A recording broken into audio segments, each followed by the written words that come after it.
And here now to break down Special Counsel Robert Hur's testimony on Capitol Hill today is Ohio Congressman and Chairman of that committee, Jim Jordan. Chairman, really good to have you. Sir, good to be with you. You guys are great. You guys were fantastic. Let me touch on something. I'm sure this has been talked about all day. By the way, about a 6-hour hearing. It was fantastic. It was gripping. It was compelling. This release of the transcripts that you guys were waiting for so long, the timing of that was just so outrageously biased. And so tell us what happened with that so that people understand. Well, we got them this morning, but my understanding is the White House, had these transcripts and talked to reporters last night, but they were embargoed until this morning, and we got them this morning. So it'd be nice to have that information because that helps you prep for the kind of questions you want to ask the special counsel. So, but that's typical, that's the kind of games the White House is going to play, I guess. But I still, that's not the right way to do things. If your goal is to make sure the American people get the facts and the best possible information they can get. One of the first things you did this morning, I think this thing started just after 10 o'clock Eastern time. One of the first things you did after the opening statements, I think you nailed it. I think you nailed something that I'm not sure the American people really knew about. Let's take a listen to this so people can understand what I'm talking about. Go ahead, play the soundbite about the book deal. Listen. $8 million. Joe Biden had 8 million reasons to break the rules. Took classified information and shared it with the guy who was writing the book. That's why he did. He knew the rules, but he broke them for $8 million in a book advance. Earlier you said, why exactly would Joe Biden risk his reputation and his future and his legacy on talking to someone, giving someone that, from an outsider, classified information that he knew he was not supposed to share? And it turned out it was an $8 million book advance, Congressman. Yeah, Joe Biden knew the rules. He'd been in office for 50-some years, 5 decades, almost 50 years, I should say. He was chairman of the Senate Foreign Relations Committee. He was vice president, get daily briefings, has been in the Situation Room when they're getting briefings there. So he knew the law, he knew the rules, but he said I think the special counsel's words were, he had strong motivations to ignore the procedures for classified information because he was writing a book. And that's why I said that was Special Counsel Hur's statement in his report. And then I just asked the special counsel, how much did Joe Biden get paid? $8 million. That was his motivation. Because whenever there's a crime, there's always a motive. What was the motive here? I think it was the $8 million advance he got. And then he shared information, classified information, with the guy writing the book. And what did that guy do with those audio tapes that he got from Joe Biden once he knew there was a special counsel investigating this? The guy writing the book, he deleted them. He tried to get rid of them. He tried to hide the evidence. What we call obstruction is what he engaged in, and yet Special Counsel Hur does not prosecute the ghostwriter, or, of course, he didn't he didn't bring charges against President Biden either. And at that moment, and I really didn't hear, I think I watched the whole entirety of the hearing. I was waiting for this, Congressman. So who was the ghostwriter? And so Biden is sharing classified information with some random person ghostwriting his book. Is it an outsider? Is it a foreigner? Is it a foreign agent? Do we even know who the ghostwriter was? No, we know the gentleman's name. I don't know a whole lot about him. All I know is what was in the report, and that he was. And look, he probably gets some of that. I don't know how the book deal arrangement works. He may get some of that money. I don't know how that arrangement operates. But it was a gentleman named Mr. Mark Zwanitzer. It's in the report. But I think that's just telling. And then it was interesting because on the same page where he talks about Biden's motivations, the book being his motivation for ignoring the rules for classified information, the same page it talks about, he said he was also interested in his legacy, buttressing his legacy. And then later, Special Counsel Hur says Joe Biden viewed himself as a man of presidential timber. So it was not just the money, it was the ego. And as I said in the committee hearing, the oldest sins in the book, Eric, are pride and money. And that's what I think motivated Joe Biden to ignore the rules he knew, the law that he knew and had been familiar with for now 50 years in public service. So $8 million when the most you've ever made is $174,000 as a senator and maybe a couple $100,000 as a vice president. $8 million is a lot of reasons maybe to bend the rules or think you're going to bend the rules without getting caught. Congressman, Chairman, the Democrats, you had them on the ropes. they had him dead to rights, because the bottom line is, look, if Joe Biden is too senile to be prosecuted, as Robert Hur suggests, then he has to be, but just by default, has to be too senile to run the country. They weren't sure where to go with it, but to a person, to a man and to a woman, it was somehow, let's relate this to, I felt Trump was more on trial than Joe Biden was today. Take a listen to Jerry Nadler, one of the many who complained about Trump, whined about Trump. My ultimate conclusion was that criminal charges were not warranted. Correct.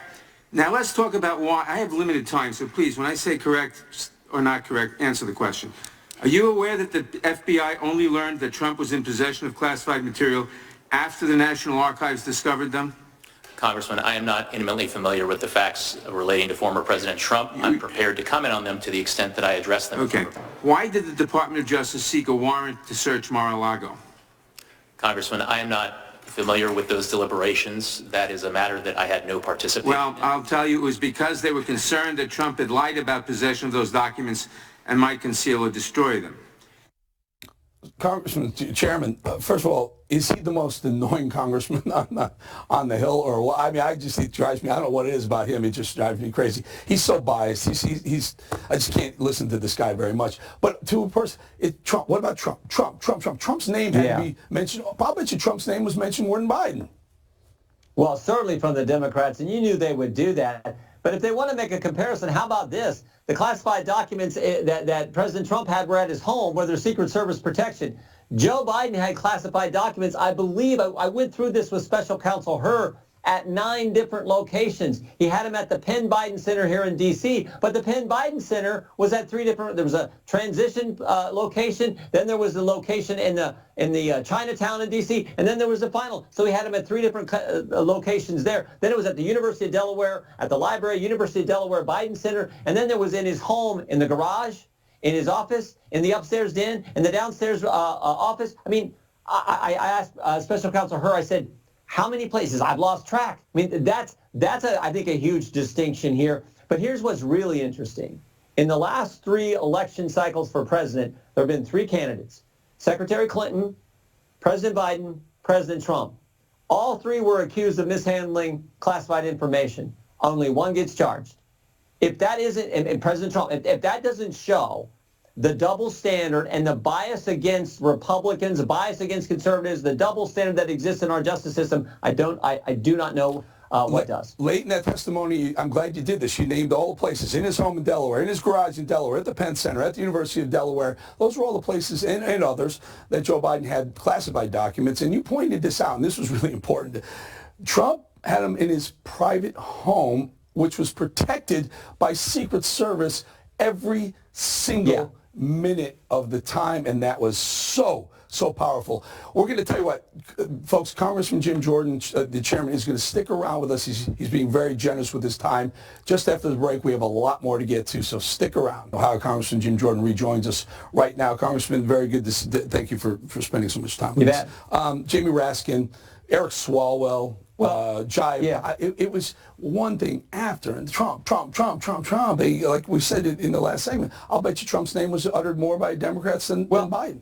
Go ahead. Yeah, and to Mr. Raskin, he said there are allegations that someone may have destroyed documents relative to President Trump. Those are allegations. We know for certain that the guy who was writing Joe Biden's book, that he was getting paid $8 million, that Special Counsel Hur said was the motivation for Joe Biden to ignore the processes and procedures on protecting classified documents. We know that ghostwriter destroyed the evidence on his laptop. He tried, that is truly, if there's not obstruction of justice, I don't know what not is, but he doesn't get charged. Not until he realized that there was a special counsel, Robert Hur, on the case. He had those things, and he shot him over to his whatever, however they burn him now, when he found out there was going to be an investigation.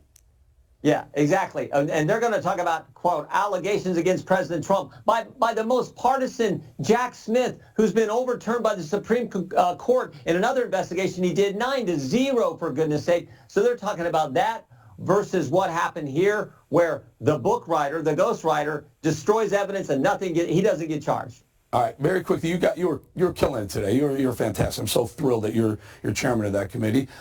Gates also had a really good opening salvo. Take a listen to a little bit of that.